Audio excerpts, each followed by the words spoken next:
Todo tiene su tiempo, y todo lo que se quiere debajo del cielo tiene su hora.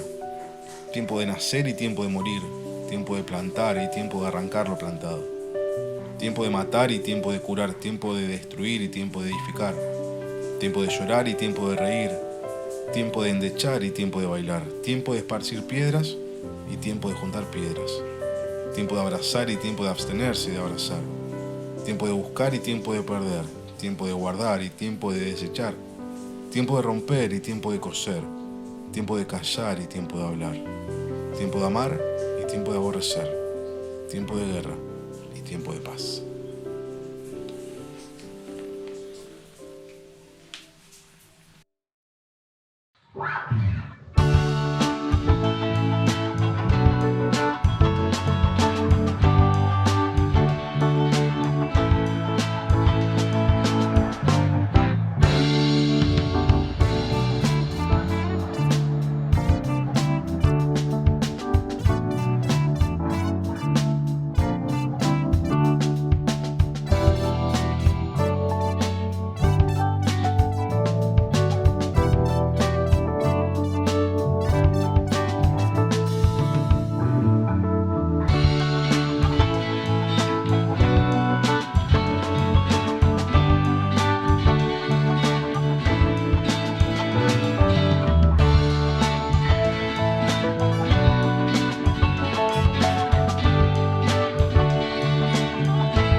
¿Qué tal? Buenas noches, queridos hermanos. Estamos otra vez estudiando la palabra de Dios.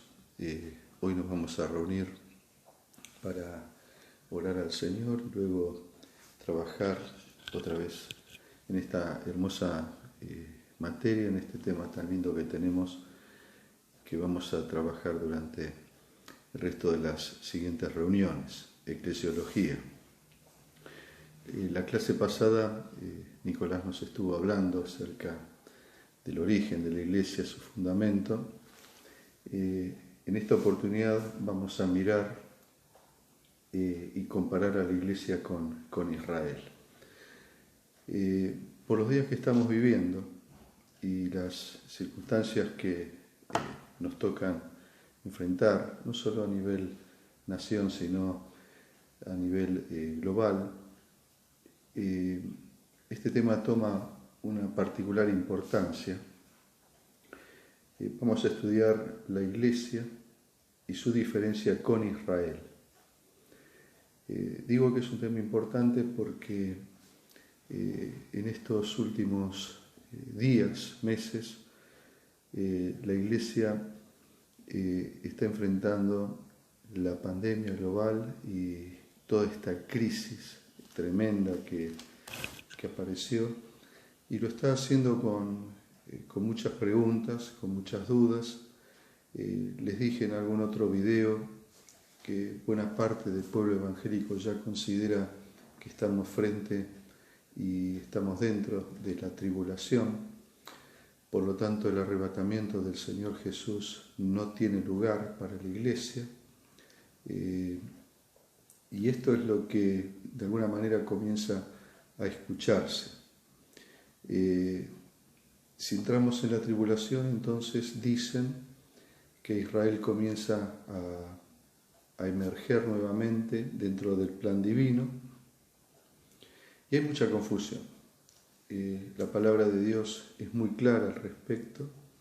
Estamos, como dijimos antes, frente a principio de dolores, estamos en una circunstancia que está anticipada en la palabra de Dios, pero que esto no es absolutamente ni una gota comparable, es una cosa muy pequeñita de lo que realmente el Señor tiene preparado para un mundo que está bajo condenación. La gran tribulación es otra cosa, es otra escala, es otro tipo de padecimientos, y esto apenas es una pequeña muestra. ¿Es importante mirar a Israel y la Iglesia? Definitivamente sí. Primero porque, según yo tengo que compartir acá con el programa, Israel está mencionado prácticamente en 4/5 de la palabra de Dios, y solamente 1/5 de la palabra de Dios está relacionado con la Iglesia. La Iglesia guarda un lugar especial, Israel guarda un lugar especial. Muchas veces desde la Iglesia también no tenemos un concepto adecuado de lo que es la nación de Israel, y nos dejamos llevar por los errores nacionales que Israel cometió en el pasado y que a través de la historia también ha cometido como mecanismos para subsistir, y también porque están conducidos por hombres que están alejados de Dios.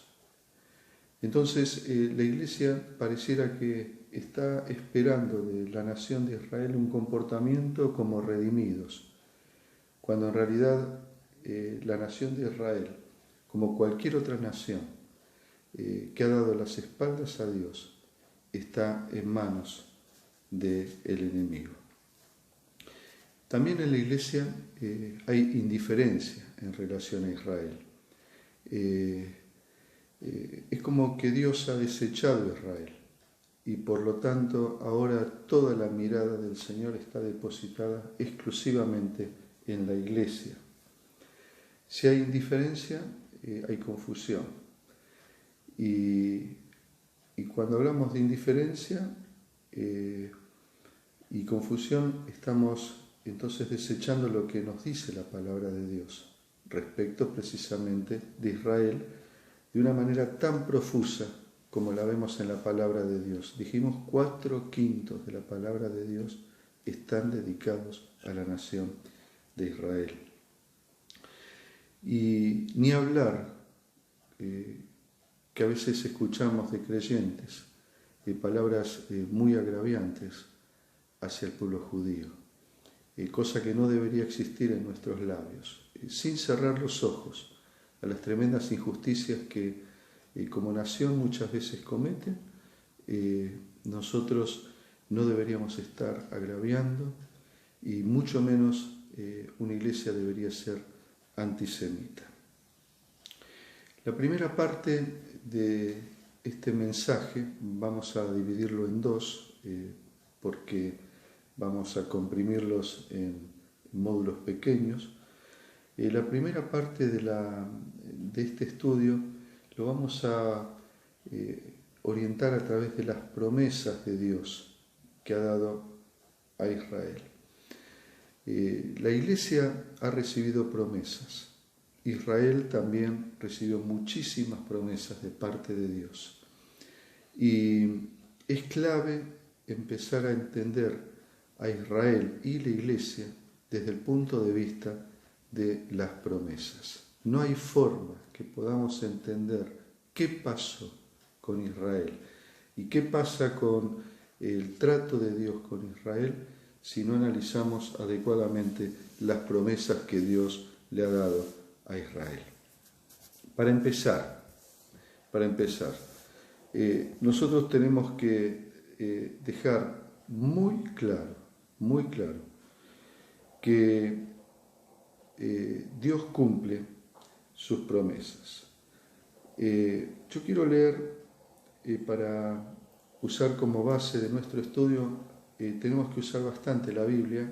Yo quiero leer un pasaje que está en Romanos capítulo 11. Lo voy a leer rápido y ustedes espero que me puedan acompañar en su lectura. Dice la Escritura, digo pues, Romanos 11, ¿ha desechado Dios a su pueblo? En ninguna manera, porque también son israelitas. Yo soy israelita de la descendencia de Abraham, de la tribu de Benjamín. ¿No ha desechado Dios a su pueblo, al cual desde antes conoció? ¿O no sabéis que dice de Elías la Escritura, cómo invoca a Dios contra Israel, diciendo, Señor, a tus profetas han dado muerte, y tus altares han derribado, y solo yo he quedado y procuran matarme? Pero, ¿qué dice la divina respuesta? Me he reservado 7.000 hombres que no han doblado la rodilla delante de Baal. Así también aún en este tiempo ha quedado un remanente escogido por gracia. Aún en este tiempo ha quedado un remanente escogido por gracia. Y si por gracia, ya no es por obras. De otra manera, la gracia ya no es gracia, y si por obras ya no es gracia, de otra manera la obra ya no es obra. ¿Qué pues?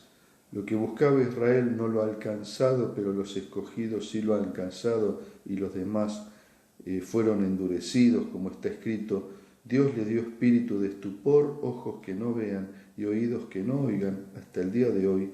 Y David dice, se ha vuelto su convite en trampa y en red, en tropezadero y en retribución, se han oscurecido sus ojos para que no vean, y agóbiales la espalda para siempre. Estoy leyendo los primeros 10 versículos del capítulo 11 de Romanos. La próxima reunión vamos a completar la lectura de este pasaje que termina diciendo, y noten bien en el verso 34, ¿quién entendió la mente del Señor? ¿Quién fue su consejero? ¿Quién le dio a él primero para que fuese recompensado? Porque de él y por él y para él son todas las cosas, y a él sea la gloria por los siglos de los siglos. Amén. El centro de este pasaje que hemos leído y que vamos a leer en la próxima reunión también, es dejar las bases del hecho que Dios es confiable. Y si Dios es confiable, Dios cumple sus promesas. Él guarda sus promesas, Él guarda su palabra, Él no cambia, Él va a cumplir todo absolutamente lo que Él dice. Si Él dice algo, el Señor dice algo, precisamente eso es lo que va a pasar, eso es lo que significa, y no va a haber marcha atrás.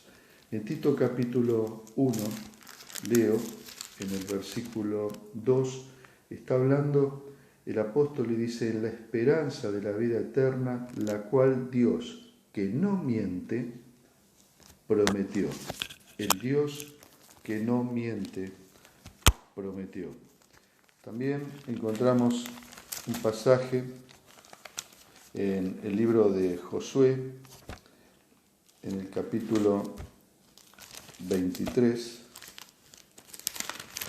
lo estoy buscando, Josué 23 dice en el verso 14, y aquí que yo estoy para entrar hoy por el camino de toda la tierra. Y Josué les dice, reconoced pues con todo vuestro corazón y con toda vuestra alma que no ha faltado una palabra de todas las buenas palabras que Jehová vuestro Dios había dicho de vosotros, todas os han acontecido, no ha faltado ninguna de ellas. Promesas de Dios a Israel. En Romanos, también en el capítulo 9, en el verso 4, cuando habla de este tema, dice, son israelitas, de los cuales son la adopción, la gloria, el pacto, la promulgación de la ley, el culto, y termina, y las promesas. ¿Qué quiero decir con todo esto? Dios ha hecho promesas a Israel. La existencia misma de Israel como nación, hoy mismo, está vinculada a las promesas de Dios, está atada a esas promesas que Dios le dio. Dios ha cambiado entonces, dejó de lado su palabra, el mismo origen de Israel está atado a una promesa, y en Génesis capítulo 15 Dios prometió a Abraham una simiente y prometió a Abraham una nación grande. Y la Biblia indica que aquellos que estamos fuera de Israel también recibimos promesas, y que nosotros mismos vamos a ser bendecidos, no solo por promesas que Dios da a la iglesia, sino también promesas que hemos recibido a través de Israel. O sea, que Israel se transformó en un canal de las promesas que el Señor le ha dado primero a Israel y luego al resto del mundo. A través de Israel, a través de las promesas que recibió Israel, nosotros también somos bendecidos. Y en esto Dios ha cumplido, y la máxima promesa de bendición que el mundo ha recibido es nuestro Señor Jesucristo.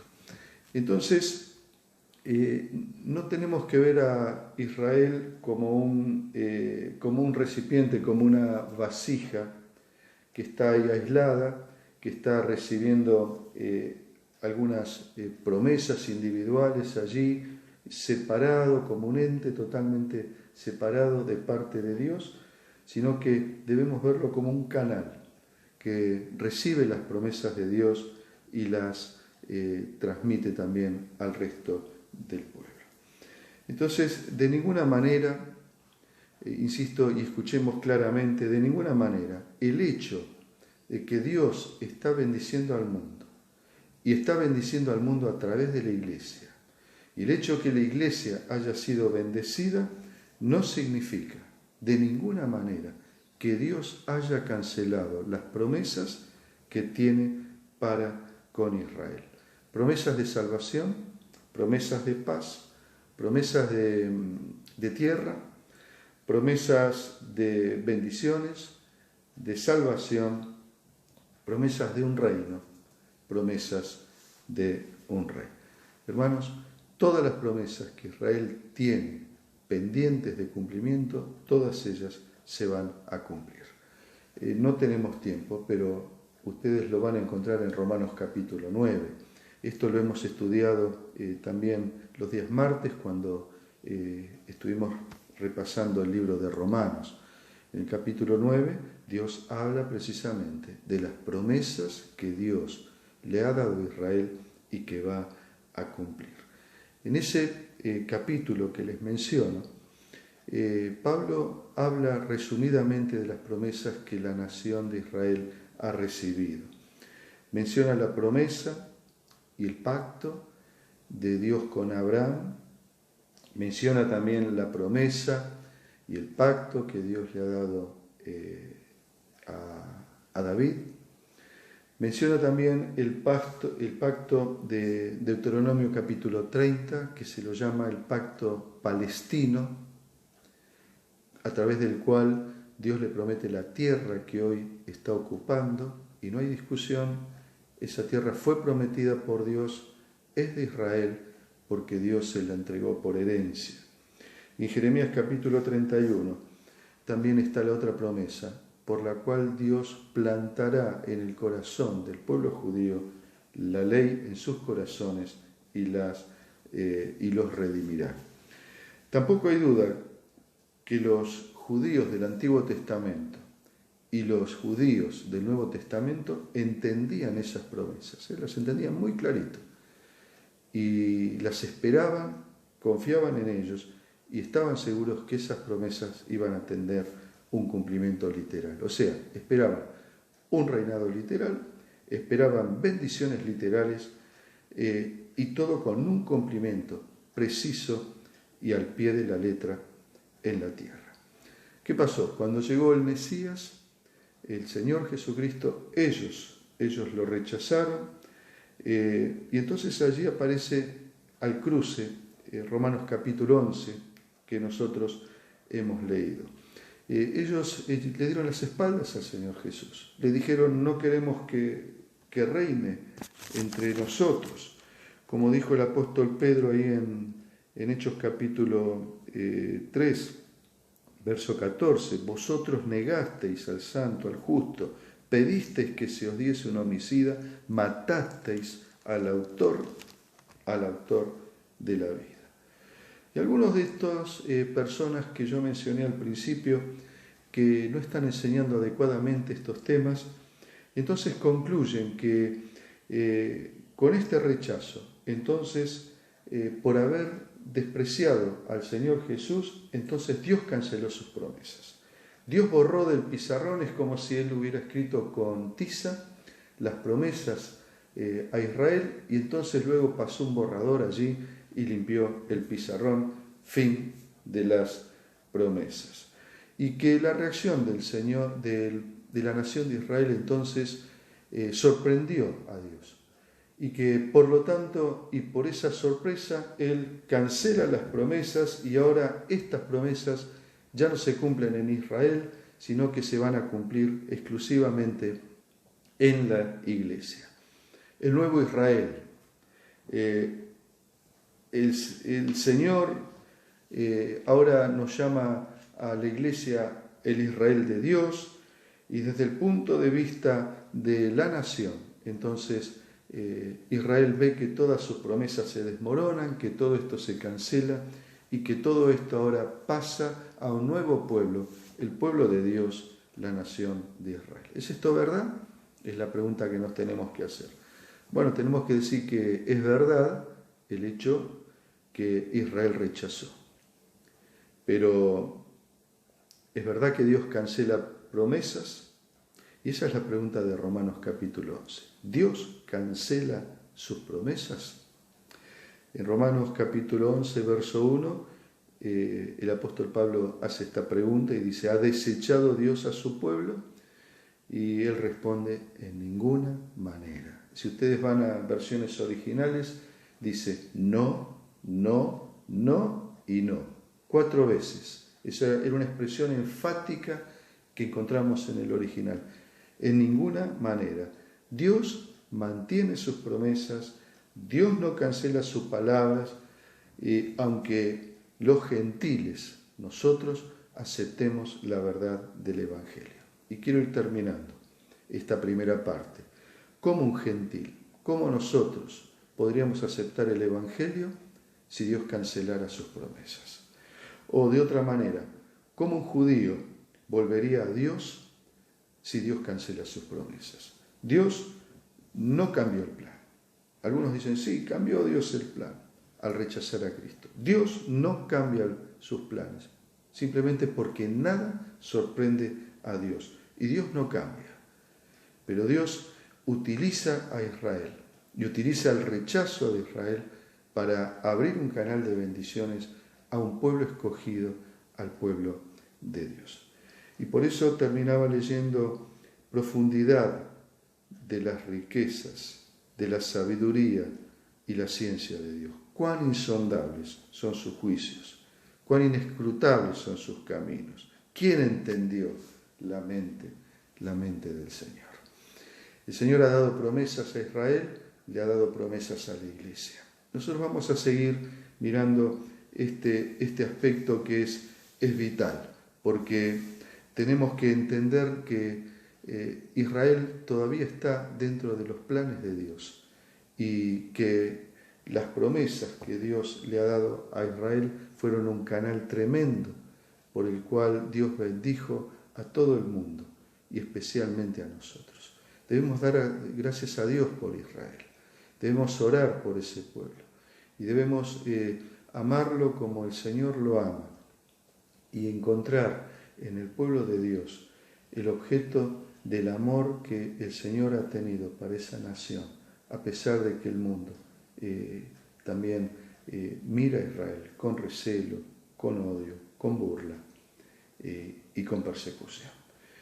Terminamos acá esta primera parte, deseo que el Señor los bendiga y vamos a continuar la próxima clase, la próxima reunión, hablando de algunas otras diferencias, ahora sí entrando en que encontramos entre Israel y la Iglesia, entre el pueblo de Dios, Israel, con su reinado en la tierra, y la Iglesia, reinado espiritual y eterno como esposa de Cristo.